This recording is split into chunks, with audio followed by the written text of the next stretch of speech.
Hey guys, welcome to PuroFab. You're going to see our crazy, disgusting garage, as you'll see.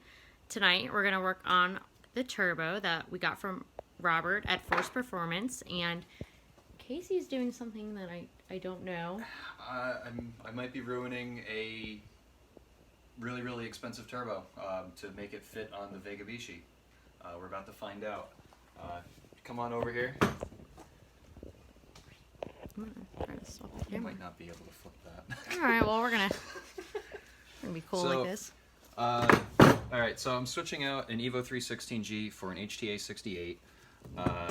As you can see, if you're that familiar with these turbos, this is clocked a little bit differently than how it would fit on a front-wheel drive configuration.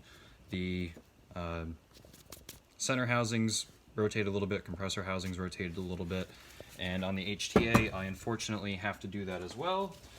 And we're going to start with this little dowel pin. I don't know if it's going to come out or if I have to grind it out.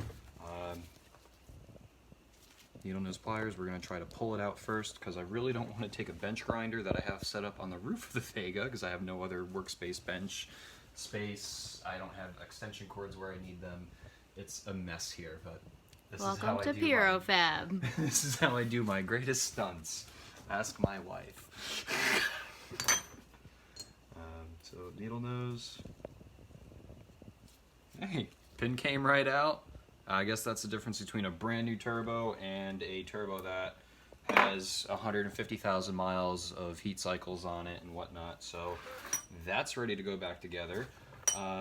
Now I have to see about getting the snap ring out so that way I can clock the compressor housing on the input side of the center housing.